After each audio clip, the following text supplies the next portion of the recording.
Following story is a translated and adapted conversation, recounting supernatural experiences from around the world. This content is intended for entertainment purposes only. Listen with an open mind and enjoy the thrill of the unknown.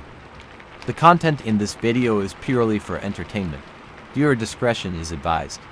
If you are easily frightened, be prepared some stories might just send chills down your spine. If you're ready, turn off the lights, put on your headphones, and immerse yourself in the world of the unexplained. The Pascagoula abduction. The night of October 11, 1973, started like any other for Charles Hickson and Calvin Parker. The two co-workers, eager to unwind after a long day, set out for a peaceful fishing trip along the banks of the Pascagoula River in Mississippi. The air was still, the gentle lapping of water against the shore blending with the soft chirping of crickets. Nothing seemed out of the ordinary until a strange, buzzing noise filled the air. A sudden flash of blue light illuminated the darkness. Charles and Calvin turned their heads toward the source, their eyes widening in disbelief. Hovering a few feet above the water was a large, oval-shaped craft, pulsating with an eerie glow. It was unlike anything they had ever seen before. Panic set in as their bodies tensed. Before they could react, a hatch opened on the craft, and three strange beings emerged. The entities floated toward them, moving without any visible means of propulsion. Their bodies were humanoid in shape but grotesquely different, grayish, wrinkled skin stretched over their elongated forms. They had no discernible mouths, only small slits where their noses should be.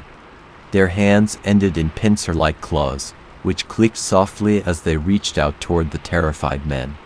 Paralyzed by fear, Charles and Calvin could do nothing as the beings seized them. An unnatural calmness washed over them, as if their minds had been subdued by an unseen force. The world around them blurred, and before they could scream, they were being pulled toward the hovering craft. The interior of the ship was blindingly white, the walls smooth and metallic. The two men found themselves laid out on examination tables, their bodies completely immobilized. Strange machines, pulsating with an eerie hum, descended from the ceiling, scanning them with beams of light. The beings moved methodically, their clawed hands touching and probing, yet the sensation was devoid of pain, only an overwhelming numbness. Minutes felt like hours. Just as suddenly as they had been taken, Charles and Calvin were back on the riverbank. The craft was gone, leaving no trace of its presence except for the lingering feeling of dread in the pit of their stomachs. Trembling, they stared at each other, trying to comprehend what had just occurred. Had it really happened? Or was it some incomprehensible dream? Their ordeal was only beginning. In the days to come, they would struggle to find someone who believed them. The town would mock their claims, the authorities would question their sanity, and their own minds would wrestle with the terrifying truth. They had encountered something not of this world, and it was watching them still. The silence between Calvin and Charlie was deafening as they drove back into town. The air inside the truck felt heavier than before, like a crushing weight pressing down on them. They hadn't spoken much since their terrifying encounter, their minds struggling to process the impossible. Charlie kept glancing at the rearview mirror, half expecting to see those grotesque figures lurking in the darkness behind them. Calvin, gripping the steering wheel tightly, still felt the cold, inhuman touch on his skin. "We have to tell someone," Charlie finally said, his voice hoarse.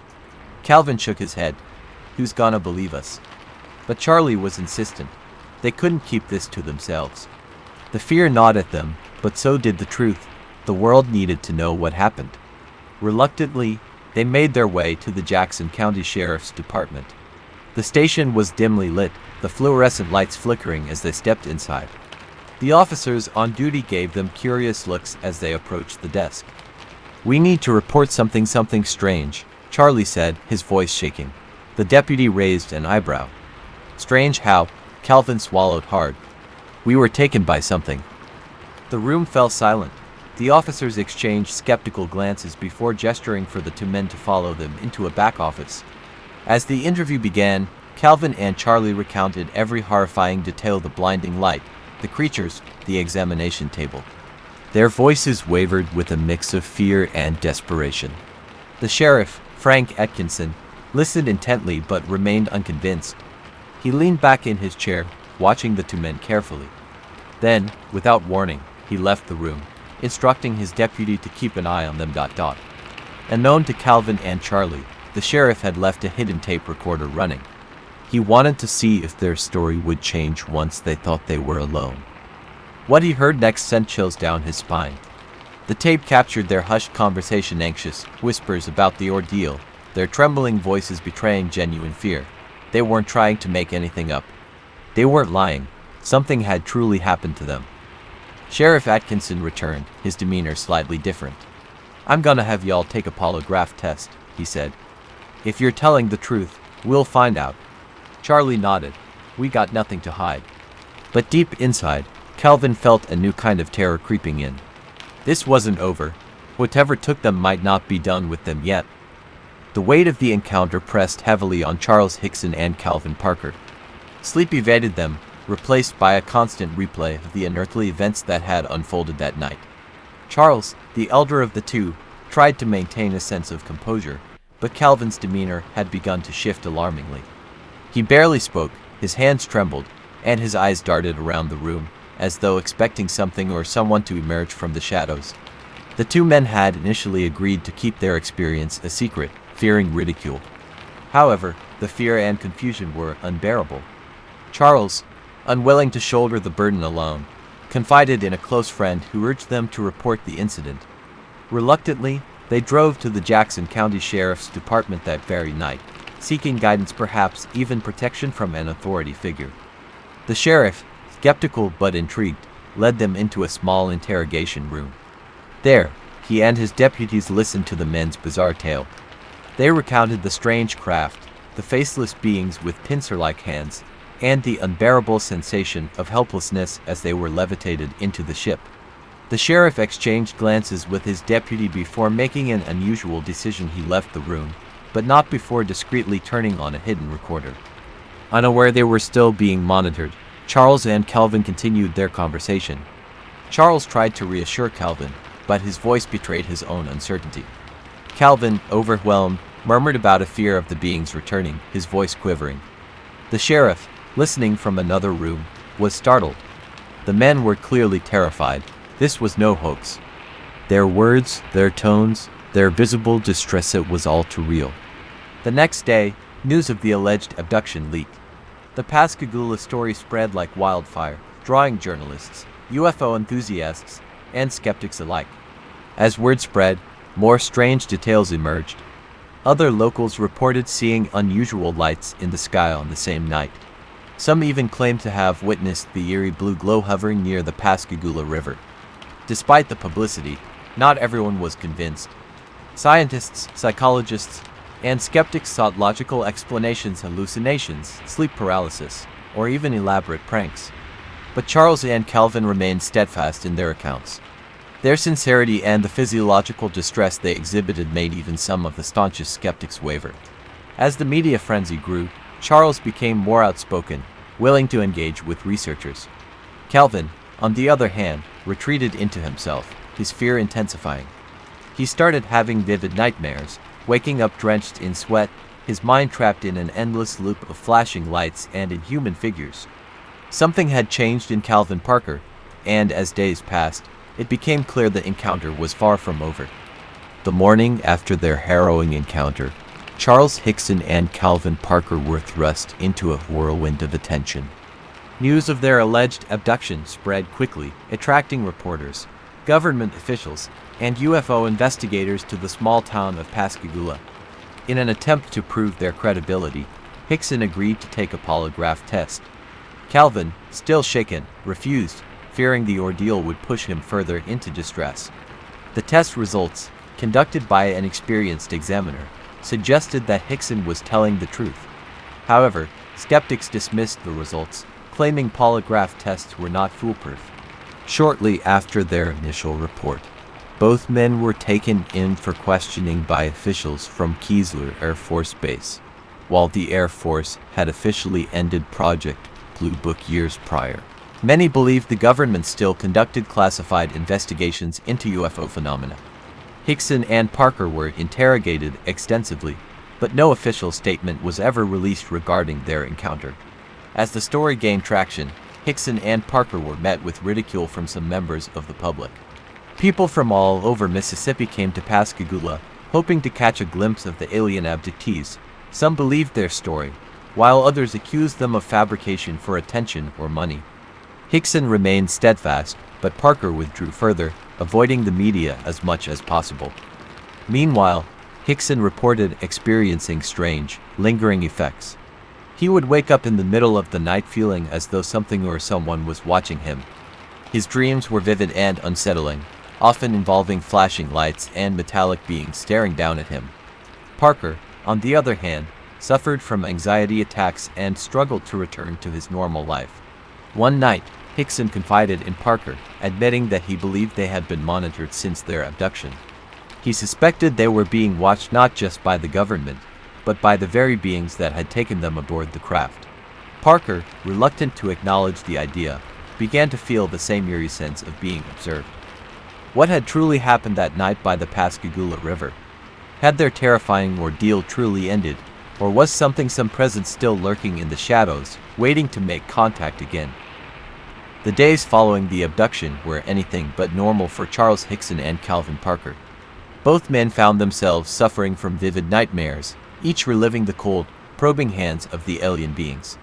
Calvin, in particular, became increasingly withdrawn, his eyes darting toward the shadows as if something unseen lurked just beyond the periphery of his vision.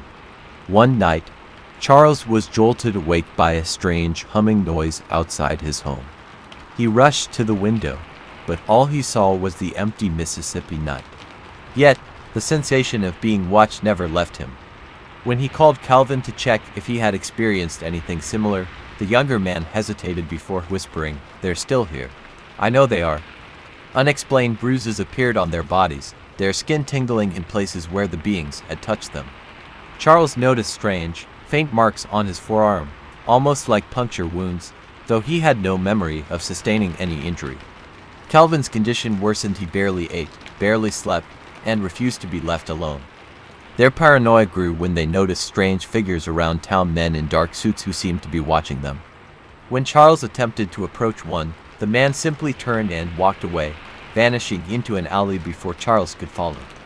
It was as if the entire world had been altered in some way, the two of them now living between two realities, one of mundane existence and another where something unnatural loomed ever closer. Determined to find answers, they sought out a hypnosis specialist to unlock their missing memories. What surfaced in the session sent chills through their spines. Calvin recalled floating, weightless, his mind filled with a strange, metallic voice whispering things he could not comprehend. Charles remembered lying on a cold, metallic surface as large, unblinking eyes examined him, their expressions unreadable. Then, a new revelation surfaced, something neither of them had previously recalled. There was another presence in the craft, something that wasn't like the gray-skinned beings. It stood in the shadows, watching, observing. And somehow, they knew it was still watching them now. The fear, the uncertainty, and the unrelenting sense of being stalked pushed them both to their breaking points. But the nightmare was far from over. The air inside the small craft was dense, almost suffocating, as Charles and Calvin found themselves immobilized once again. A soft, rhythmic hum vibrated through the metallic walls, accompanied by an eerie blue glow that pulsed in time with the sound. The beings, their skin an unearthly gray, moved with an uncanny grace, their large, bulbous heads tilting as if in silent conversation. Calvin's mind was clouded with a mix of fear and resignation. His body no longer struggled against the invisible force keeping him still. Instead, he focused on Charles, who, despite his apparent calm, had an expression that betrayed the same terror that gripped Calvin. The taller of the beings moved closer, its long fingers hovering just above Calvin's face. He felt a warmth spreading from the point of near contact, a sensation unlike anything he had ever experienced. Memories flashed in his mind, not his own, but foreign images, strange landscapes, unknown stars burning in the void of space. The sensation was overwhelming, a flood of knowledge beyond human comprehension. Charles, still restrained, tried to speak, his voice barely more than a whisper. "Why us? What do you want?" The entity turned to him, and for the first time, Charles felt something emanating from it, a presence, an understanding, perhaps even curiosity.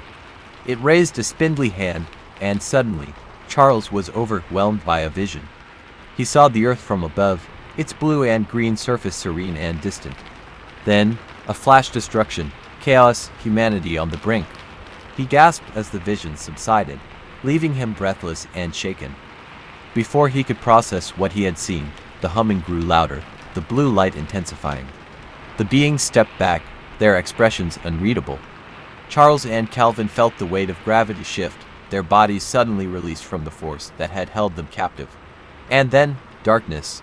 A blinding flash later, the two men found themselves back on the riverbank, the humid Mississippi air hitting their skin like a physical force. The craft was gone, the sky was silent. For a long time, neither of them spoke. They simply lay there, staring at the stars, their minds racing to comprehend what had happened. It wasn't until Calvin sat up, trembling, that Charles found his voice. "We can't tell anyone about this," Calvin whispered, his voice hoarse. Charles looked at him, his expression grim. No one would believe us anyway. Yet, despite their pact of silence, the weight of their experience could not be contained. They would go on to tell their story, one that would be met with skepticism, disbelief, and ridicule. But for them, the truth was undeniable. They had been taken, and they were not alone in the universe. The Vol.12 UFO encounter. The air was thick with the scent of lavender as Morris Massey trudged through his vast field in the early hours of July 1, 1965. The sun had barely begun to rise over the picturesque village of Vol.12, casting long shadows across the rolling fields. A farmer by trade, Morris had tended these fields for years, but on this particular morning, something felt different. The birds, usually a symphony of chirping and fluttering at dawn, were eerily silent. The morning breeze carried in unusual static in the air, sending a shiver down Morris's spine. He wiped his brow, his calloused fingers grazing against the sweat that had nothing to do with the summer heat. Then he saw it. At the far edge of his field, nestled between rows of lavender, a metallic object sat motionless. It was unlike anything Morris had ever seen. A domed craft, no larger than a small car, hovered just inches above the ground. Its surface shimmered as if absorbing the first rays of the sun. But it was not just the sight of the object that sent his heart into his throat, it was what stood beside it. Two small figures, no more than 4 feet tall, were moving around the craft. Their heads were disproportionately large compared to their frail bodies, their skin an unnatural shade of grayish white. They moved with an unnerving fluidity, their limbs appearing too slender for their movements. Morris felt frozen, unsure if he should run or stay hidden. He swallowed hard, every nerve in his body screaming at him to turn and flee, but his curiosity rooted him to the spot. Then one of the beings turned. Though its face was devoid of any recognizable human emotion, Morris felt its gaze pierce into him like a blade. Before he could react, the figure raised a small cylindrical device, no larger than a flashlight, and pointed it directly at him. A blinding beam of light shot forward, and in an instant, Morris felt his entire body lock up. His muscles refused to obey, his lungs struggled to draw air. He was paralyzed. Time slowed to an agonizing crawl. Morris remained upright, trapped in his own body as the beings observed him. He wanted to scream, to move, to do anything, but he was helpless. The only thing that kept him from blacking out completely was the rhythmic pounding of his heart in his ears. As his vision blurred, he watched as the beings continued their work around the craft, seemingly unfazed by his presence. What were they doing? Were they examining the lavender? Collecting samples? He couldn't tell. But one thing was clear: they knew he was there, and they had rendered him powerless with disturbing ease. And just as suddenly as it had begun, it was over. The device was lowered, and Morris's limbs unlocked. He gasped, falling to his knees, his entire body shaking. He looked up, expecting to see the creatures upon him, but they were already retreating. The craft hummed softly, the air around it distorting as it slowly lifted off the ground. Morris could do nothing but watch as the strange craft, along with its equally strange occupants, ascended into the sky and vanished into the early morning haze. The silence that followed was deafening. The only evidence that remained was a strange indentation in the soil where the craft had rested, and the overwhelming feeling that his life had just changed forever. Morris Mass sat frozen, his breath caught in his throat. The two small beings standing before him were unlike anything he had ever seen. Their childlike stature, barely over 3 feet tall, contrasted starkly with their aged, almost humanoid faces. Their skin was pale with a faint bluish tint, and their large, almond-shaped eyes seemed to pierce through him, examining him with unsettling intensity.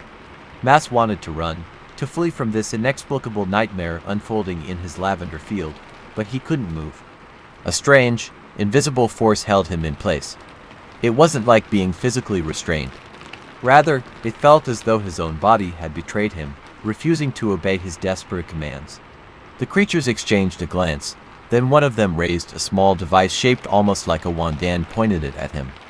A low hum filled the air, and suddenly, Mass felt an overwhelming sense of calm wash over him. His panic evaporated, replaced by a detached curiosity, as though he were merely an observer in someone else's dream. The craft behind them loomed eerily silent, its surface shimmering in the morning light. He could see it more clearly now, smooth, metallic, and oval-shaped, like two bowls pressed together. A small opening on its side revealed a dimly lit interior filled with blinking lights and unfamiliar symbols etched along the walls.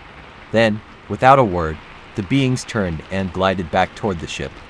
Mass watched in awe as they moved with a natural grace, their feet barely disturbing the soft soil beneath them. As they reached the entrance, they hesitated for a moment, glancing back at him one last time before stepping inside. A soft whir filled the air as the ship began to levitate. Dust and lavender pebbles swirled around its base as it rose, hovering just above the ground. The hum intensified, and in an instant, the craft shot upward with impossible speed, vanishing into the sky as though it had never been there.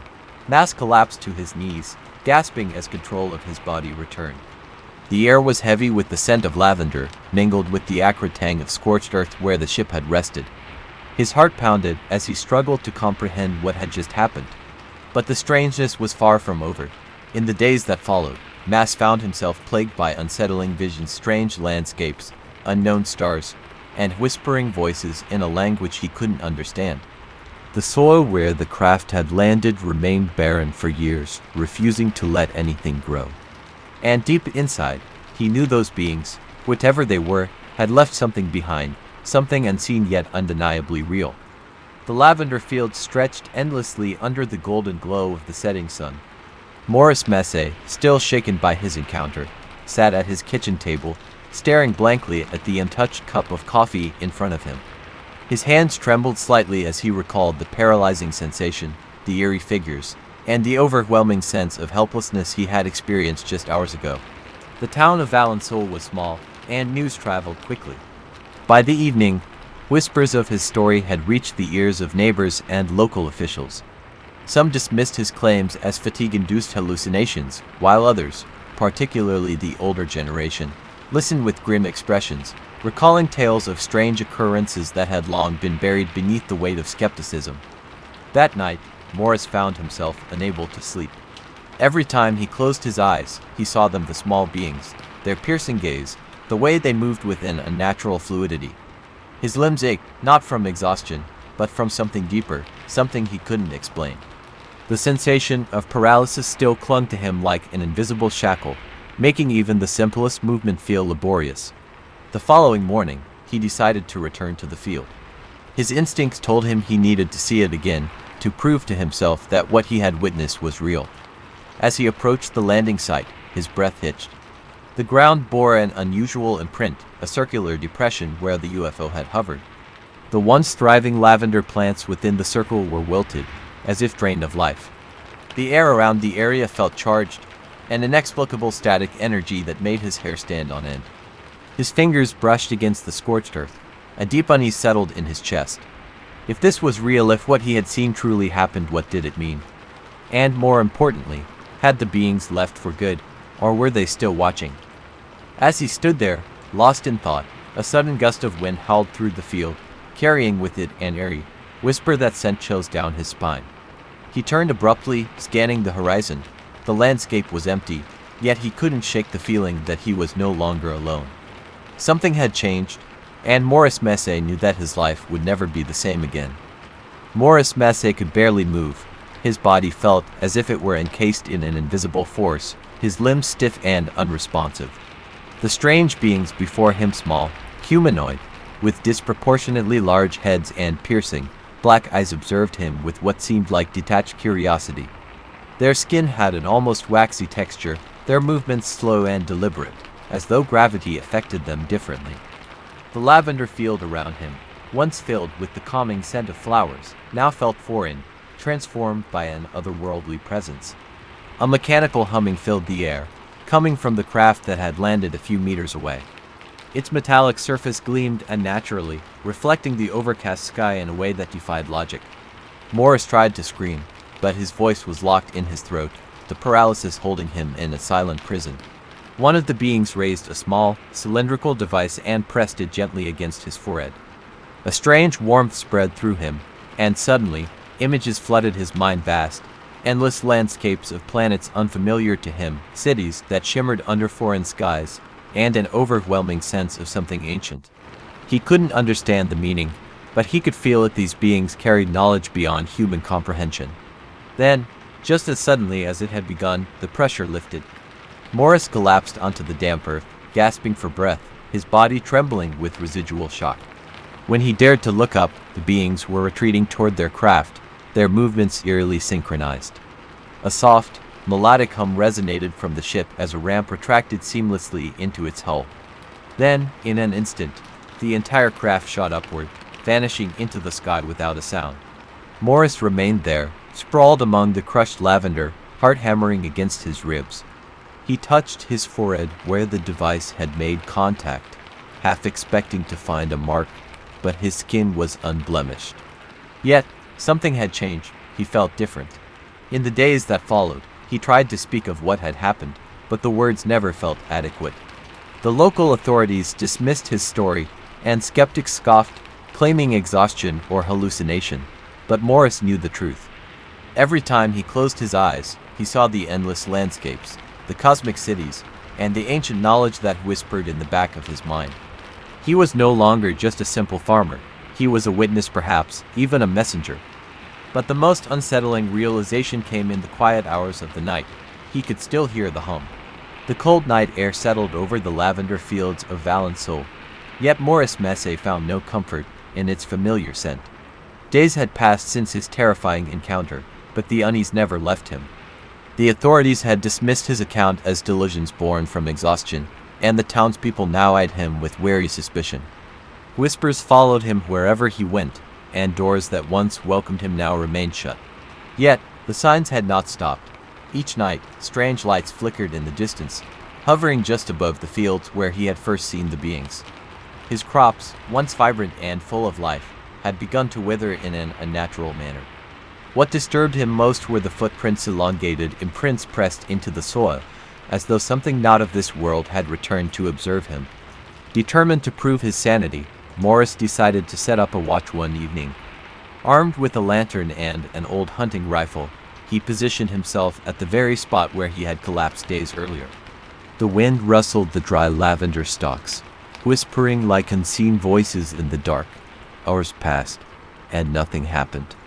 Just as fatigue threatened to lull him into a stupor, the air became thick, charged with an energy that raised every hair on his arms. Then he saw them. Two small figures emerged from the shadows, their movements smooth and calculated. Their eyes large, black, and endless reflected the dim glow of his lantern. Morris froze, unable to decide whether to run or raise his weapon. A familiar sensation crept over him, the same paralysis that had rendered him helpless before. Yet this time, there was no fear. Instead, an overwhelming sense of understanding flooded his mind. They were not here to harm him. As the creatures stepped closer, an odd hum filled the air, vibrating through his very bones. A series of images flashed before his eyes: planets, swirling galaxies, structures so advanced they seemed impossible. He saw humanity from a distance, their wars, their triumphs, their failures. He understood, in that moment, that these beings had been watching for far longer than anyone knew. The morning after the encounter, Morris Massey awoke to an unsettling silence. The usual hum of cicadas was absent, and the air carried a strange, metallic scent. He hesitantly made his way back to the lavender field, his heart pounding with each step. When he arrived, the indentation where the UFO had landed remained, the earth still pressed down unnaturally, and the lavender plants around it were withered, their vibrant purple hues drained into an eerie gray. News of his encounter had spread beyond Valençol, drawing journalists, scientists, and even military officials. Some dismissed his story as the ramblings of an overworked farmer, but others, particularly those who had examined the field, found evidence too compelling to ignore. Radiation levels around the indentation were higher than normal, and the soil itself exhibited properties that baffled experts. Its composition had changed, becoming strangely hydrophobic, refusing to absorb water. Despite the scrutiny, Morris maintained his story, never wavering from his account. He spoke of the paralysis that overcame him, the piercing gaze of the beings, and the deep, almost melancholic impression they left on him. He often recounted how, even after their departure, he felt their presence in his dreams, as if they had left a lingering connection, an unspoken message he could not decipher. As the years passed, the Valençol incident became one of the most documented UFO encounters in French history. Skeptics continued to search for a rational explanation, while believers saw it as undeniable proof of extraterrestrial contact. Morris himself avoided the limelight, preferring the solitude of his fields, but those who knew him best said he was never quite the same after that fateful day. One evening, years later, Morris stood at the edge of his lavender field, watching the sun set over the rolling hills. A sudden gust of wind carried a familiar scent, metallic, electric, unearthly. He closed his eyes, listening to the whispers in the breeze.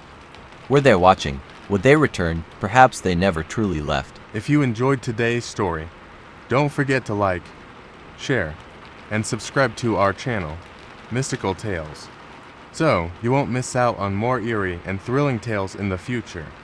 Thanks for watching, and see you next time.